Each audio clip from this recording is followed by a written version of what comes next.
Wir versprechen Ihnen, dass wir die Kommunisten, Marxisten, Faschisten und die linksradikalen Verbrecher, die wie Ungeziefer in unserem Land leben, ausrotten werden. Aber wir holen sie nicht aus den verseuchten Ländern.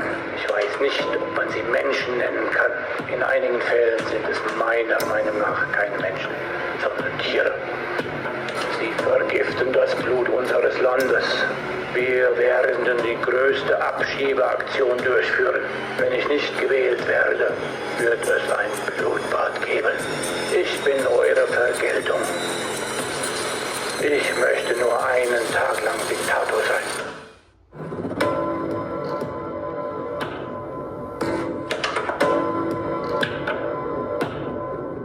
Crazy and scary, isn't it? For some reason or another, a lot of people don't believe that this can become a reality in 2024 right here in the United States. You know, I showed that because at the same time, we should not have to be here to begin with. We should not be in this situation where we have to wonder because of the color of our skin or because of where we were born or whatever, or because of our social class or whatever. We should not have to worry about looking over our shoulders because somebody, because of a group of people that decided that they no longer want to follow the scriptures, no longer want to love one another as Christ has told us, no more want to love your enemies, no more want to follow the Christ's teachings. They decide to install this man once again after he did this. We're gonna run over you! Do you think your little t-shirt guns are gonna stop this crowd? No! We're going in that building! Take off your badges!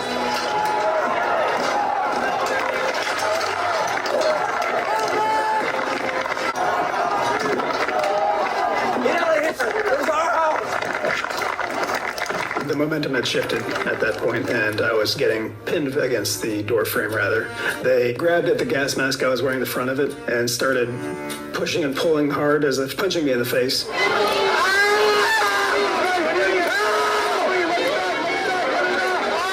Bleeding from the mouth and face and just beaten and bruised all over the body. That was a day of love. After he did this, and this is where we are.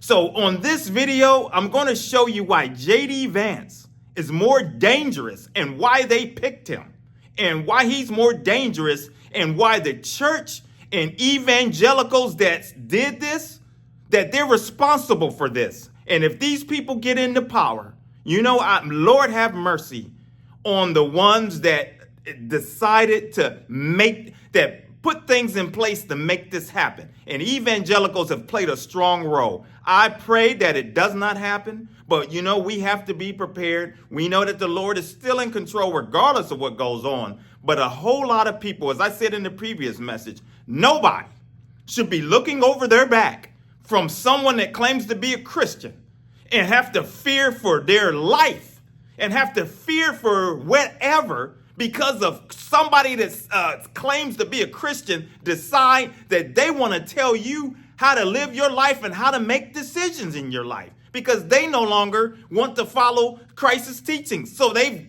tossed that aside. So let's look at Rachel Maddow. Rachel, excellent as far as when it comes to research and commentary. And I want you to see where this is going. Let's look at how J.D. Vance's transformation here of where he is dangerous. Take a look. At Cornell, she did the same thing at Northwestern, trying to get all of these universities shut down. They wanted all of these universities shut down as evil, subversive, communist institutions. They did not get the universities shut down. But a lot of very rich, very influential people were working on this as what they thought was like a mainstream political project. As weird as it sounds, this is a thing they really put at the center of their agenda. And the expert who they had work on all these campaigns, Elizabeth Dilling, she was a piece of work on her own. Not to put too fine a point on it, but she was a huge fan of Adolf Hitler and the Nazi Party.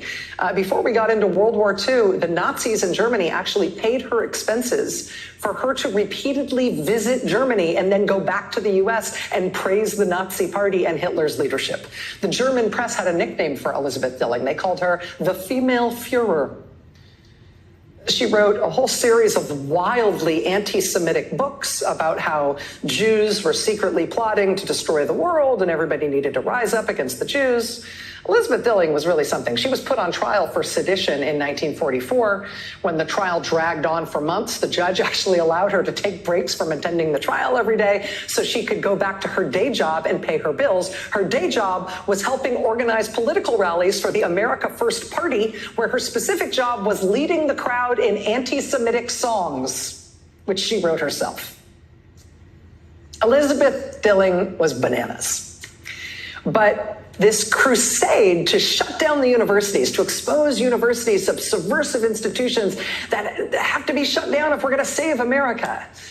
This has been sort of a recurring thing on the far right for a long time. The guy, his name was Alan Zoll. He then reorganized himself into something called the National Council for American Education, which investigated American universities for subversion and tried to shut them down for being communist or whatever. He put out pamphlets with titles like, "They want your child."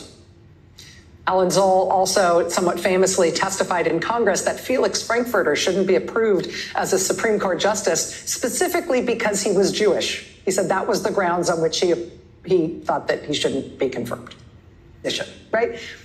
The shut down the universities thing does not have a good pedigree on the American far right. But it comes up in a recurring way. And we do have some new proponents of it now.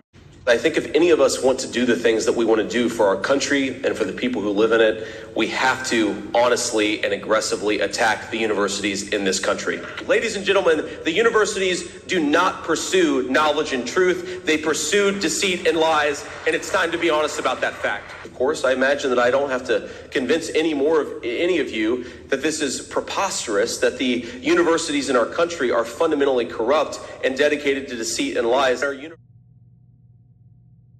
And as from what you see there, you see that this woman, you see the pattern? Do you see what's going on?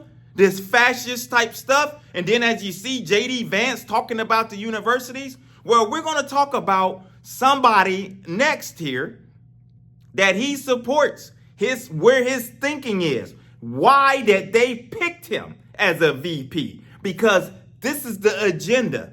Thanks to evangelicals, that we have to worry about now, thanks to them, and thanks to everything else that's going on, because look at where the mindset is become so openly within the church of people that are preaching heresy, preaching hate, and all of that. Listen to this. I believe he's a pastor, but listen to this. In a just society, adulterers would be punished as criminals, and in some cases, Calvin would probably argue in many or most cases, the penalty would be capital punishment, in which case divorce would not be necessary because there would not be a spouse left living to divorce. Calling for the death penalty. Calling for the death penalty for adultery. And you guess who it's only going to be for? It's not going to be for men. It won't be for men. It's for women. We have a video. We'll talk about women in another video in the church and how they've lost their minds with the way how they want to treat women anymore. But that's the mindset. It all goes hand in hand. Evangelicals have played a part in the destruction, possibly, of our democracy and everything within the United States. So whether you like a democracy or not, it's just authoritarian. I can't even say the word properly. But you know what I'm talking about. You name it. Theocracies, dictatorships, authoritarianism. I think that's how you say it. All of that. That's what evangelicals have subscribed to, because they've decided that they no longer want to follow Christ's teachings. They've relied, they want to put it all in a man, an authoritarian that is going to twist things and put us in a situation where everybody is going to have to look over their backs and follow a Taliban-style formula within the United States. And Lord have mercy on our kids. For those that have young kids and our kids, and my youngest, my daughter, she's 19, I'm concerned. And you should be concerned. And so let's look at more into his mindset and who he supports. Take a listen. J.D. Vance says not only do conservatives need to, in his words, wake up, but what they need to wake up to is the fact that most of American life and culture should be, in his words, ripped out like a tumor. Those are, again, his words, not mine. Watch. Our leaders right now are so corrupt and so vile that if you assimilate into their culture, you're assimilating into like garbage liberal elite culture. You're not assimilating into traditional American culture. And so this is a tough pickle for me. I don't even know what the right answer is here, because you can't just teach these things. You can't teach that we live in a great country if the leaders are actively aligned against it. So almost the thing that you need to do, step one in the process, is to totally replace, like rip out like a tumor, the current American leadership class, and then reinstall some sense of American, political religion. We need to rip it out like a tumor and then install political religion. Turn them into those people that we just called evil and disgusting. How do we, aside from elections, how do we rip out this leadership class? So these institutions are corrupted and rotted to the core. This elite ideology is everywhere and in all the things. What other options do we have besides voting them out, which we're seeing is ineffectual? Yeah, so again, this is like a tough question, but this is maybe the question that confronts us right now. There's this guy, Curtis Yarvin, who's written about some of these things. Knowing chuckle there. There's this guy, Curtis Yarvin, who's written about some of these things. This is Curtis Yarvin, who J.D. Vance is citing here as he is talking about the need to, seize the universities, use the government to destroy businesses who aren't right-wing, talking about needing to rip out the American system like a tumor. Here's the guy he is citing as his sort of the source of his thinking on these matters. So I've reduced this very complicated problem to a simple 4-letter acronym, which is RAGE. And RAGE stands for Retire All Government Employees. Very, very, very simple. Now, the problem with this is, why have you never heard this before? Why has no one ever suggested, let's just get rid of this thing? You have government in Washington. You're either for it or against it. What is government? A government is just a corporation which owns a country. Nothing more, nothing less. It so happens that our sovereign corporation is very poorly managed. And there's a very simple way to replace that, which is what we do with all corporations that have failed. We simply delete them. We haven't been able to do that with our government. We should delete the U.S. government because it's stale.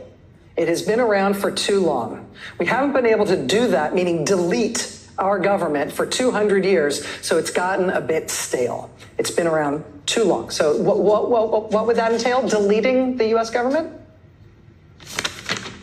The other thing about getting rid of your government is you can't just say, well, the limits of the government are the limits of the formal government. You have to say, well, what is the system actually? And it includes a lot of things that are called NGOs, things that are called universities, things that are funded by the state. It's a very, very large system, and it all needs to be destroyed. You need a CEO, and a national CEO is what's called a dictator. It's the same thing. There's no difference between a CEO and a dictator. If Americans want to change their government, they're going to have to get over the dictator phobia. If Americans want to change their government, they're going to have to get over their dictator phobia. I have debated whether or not to talk about this on the show because I feel like it gives me the oogs. But I also feel like this is an important thing to know about the Republicans' vice presidential nominee. and what he has to offer, and why he was brought onto the ticket despite his palpable lack of political skill or likability, his lack of any track record in politics whatsoever. And after he spent less than 2 years in the only public office he's ever held, which is a Senate seat that he only barely won thanks to one of those eccentric tech billionaires giving him the single largest Senate campaign donation in the history of this country. I mean, he comes wholly from this very, very obscure, eccentric, right-wing subculture of tech billionaires. And his relationship with this eccentric Silicon Valley pro-dictatorship philosophy has been pretty widely discussed in print. These are a whole bunch of articles that have discussed this at one level or another. It's been discussed in print, but I don't feel like it's widely understood by the country who is paying attention to this guy as a candidate. See that? This Yarvin guy, that's where they are, telling you that you need to get over dictator phobia. Basically, it's real. It is real. This situation is real, that they want to talk about taking, the university, this attack is back on universities again, and want to make it, I don't know what they're going to do with it if they were able to do that, but Project 2025, dismantle the Department of Education, dismantle this, dismantle that. Project 2025 is real. It is the plan. All of these people are together. J.D. Vance has his hand involved in that project. And these are folks that you think have your best interest at heart. You think that they care about you, and because you say, I'm a Christian, I've prayed over the president, I've got to go here, the ex-president, and I got to go to these events and these prayer events and listen to Lance Wano and all of these people, and I'm standing there and everyone's lovey, lovey, lovey. You know what? It's been a snare from the devil has set this trap long ago. Many of you that's been following me, we've talked about many of this. We've seen how this thing has progressed. And as you see, the Lord has remember I told you, we talked about it, continue to expose false pastors, false churches, false ministries. And guess what? You're seeing exposure on the level you're seeing Trump can't help himself. His people can't help himself. Why? Because the Lord is exposing them for who they are and allowing you to see their hearts and their minds. So that big Manhattan, that thing that happened, that's who they really are. That's what they really believe. They've doubled down on it, tripled down on it. They're not going to deal with Steve Bannon is out. They're not backing off. This is the mindset of these people. They're dangerous. And the church have allowed this to happen. And not only when they talk about these evangelicals, white evangelicals and all of that, we're going to get it down to all churches. Yes, there's churches out there that preaches the truth. Yes, there's pastors that's standing on the word of God. But over the decades here now, over many years, many churches pastors have gotten away from the teachings of Jesus Christ. They've gotten away and got caught up in the digital age, and as things has progressed through society, and decided to, lean further away from the Gospels and become and make it more secular. And that has infiltrated the church, and the church has become more worldly, and things have changed in the teachings. And no wonder people are open to heresy. No wonder things sound so good to some of these people, and they'll run off and listen to some of these people that talk some of the craziest things that many of you know, 20, 30 years ago, they would have been laughed out of the city. But it sounds okay right now because pastors, lazy, failing to study, failing to get some understanding of the scriptures, failure to get some education in the word of the Lord, failure to stand up for what was right and push back on any type of nonsense entering into their front doors of the church. And they've allowed it and allowed the wolves to come in, and now things are being devoured. We are in dangerous times, very dangerous times. This is no game. I don't know why people think it's a game of some sort and trying to brush it off. No, this is dangerous. I weep literally daily anymore. I've been weeping for a long time. I've been weeping as long as I've been preaching. I've been weeping for this souls because I think of all of the people that are being destroyed. Now I'm thinking of, are you kidding me? That evangelicals have went this far to put the society in a situation like this? Are you kidding me? This is crazy. How far the church has fallen. How far many believers have fallen to put us in a situation like this. If you are guilty of this, as I said in the last video, if you're guilty of spiritual abuse, if you to your family, to your friends, to your kids, because your legacy is on the line spiritually, because you have promoted hate, division, and nothing. This is not of God. None of this is of God. These phony folks, Lance Winose and all of them, masquerading as Christians, they're nothing but sent by the devil himself to make you think that you're walking in the light, but you're actually walking in darkness, and you are in danger of destroying your family for good. Many of them may never get back on the right path from the damage that's done from some of this. So if I was you, and for those that are subscribing and listen to me, we need to continue to pray that these people get down on their knees and tell the Lord they're sorry. Tell them and ask them for forgiveness. Ask them to cleanse them and get their hearts right. Ask them, because I want to share with you. I need to get permission. I want to share with you from something from someone that had wrote me. I want to something because my wife got contacted by somebody that shared something, and man, I want you to see this. I want you to see the deception. This is crazy. You're going to find it very interesting. So we'll continue to talk about this, these issues that the devil is trying to hide and masquerade himself. But we're going to shine that light on him. And what else do we do? Punch him right in between the chops. Evangelist for God's your channel. My name is Maurice Braxton, where we talk about the issues that the church run away from. Until the next video, my friends, take care. God bless.